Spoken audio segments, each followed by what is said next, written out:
இப்போ நியூக்ளியே அப்படிங்கிற இந்த சாப்டர்ல ஒரு கான்செப்ட் பாருங்க, கம்போசிஷன் ஆஃப் நியூக்ளியே. இதுல ரிப்பீட்டடா கொஸ்டின்ஸ் கேட்கறாங்க. ரொம்ப ரொம்ப சின்ன கான்செப்ட், ரொம்ப சிம்பிளான ஐடியா, ஆல்ரெடி உங்களுக்கு தெரிஞ்சிருக்கும். இது வந்து பாருங்க ஒரு ஆட்டம். ஆட்டம்ல வந்து பாருங்க, ஆட்டம்னா என்ன இருக்கும்? உள்ள நியூக்ளியஸ் இருக்கும். நியூக்ளியஸ் சுத்தி எலக்ட்ரான் ரிவால்வ் ஆயிட்டு இருக்கும். இப்போ நியூக்ளியஸ்க்குள்ள இருக்கக்கூடிய மேட்டர் என்ன? Proton and neutron.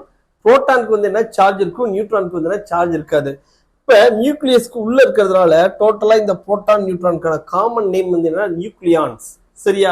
அப்ப நியூக்ளியஸ்க்குள்ள இருக்கிறதுன்னு பார்த்தோம்னா புரோட்டான் நியூட்ரான் மட்டும்தான். எலக்ட்ரான் நியூக்ளியஸ்க்குள்ள இருக்காது. எலக்ட்ரான் வந்து என்ன அதுல இருக்கு அப்படின்னா அதை வந்து என்னன்னா நம்ம நியூக்ளியஸ் சொல்ல மாட்டோம். அதுக்கு பேர் என்ன? ஆட்டம். சரியா? ஆட்டம் அப்படிங்கிறது வந்து ஒரு நியூட்ரல் பாடி. நியூக்ளியஸ் அப்படிங்கிறது பார்த்தோம்னா பாசிட்டிவ்லி சார்ஜ்டு. சரியா? இப்போ வந்து பாருங்க, இதை பேஸ் பண்ணி நமக்கு எப்படி எல்லாம் கொஸ்டின்ஸ் கேட்பாங்கிறத பார்க்கலாம். அதுக்கு முன்னாடி வந்து பாருங்க, ஒரு நியூக்ளியை எப்படி இருக்குன்னா அது எப்படி ரெப்ரசென்ட் பண்ணுவாங்கன்னா ZXA அப்படிங்கிறது சொல்லுவாங்க. ZXA அப்படிங்கிறது எக்ஸ் அப்படிங்கிறது ஒரு கெமிக்கல் சிம்பிள். இப்ப கார்பன் எடுத்துக்கலாம். கார்பன்ல வந்து பார்த்தோம்னா C612 அப்படின்னு சொல்றோம்னா இதுல எக்ஸ் அப்படிங்கிறது கார்பன் நியூக்ளியவே ரெப்ரசென்ட் பண்ணுது. இஜெட் அப்படிங்கிறது வந்து atomic number of the carbon, அதை ரெப்ரசென்ட் பண்ணும். இதுல ஏ அப்படிங்கிறது என்ன? Mass number of the carbon nucleus. அப்ப மாஸ் நம்பர் இங்க 12 வருது. அப்ப 6 அப்படிங்கிறது நம்பர் ஆஃப் புரோட்டான்ஸையும், 12 அப்படிங்கிறது வந்து டோட்டல் நம்பர் ஆஃப் நியூக்ளியான்ஸ் இந்த நியூக்ளியஸ்.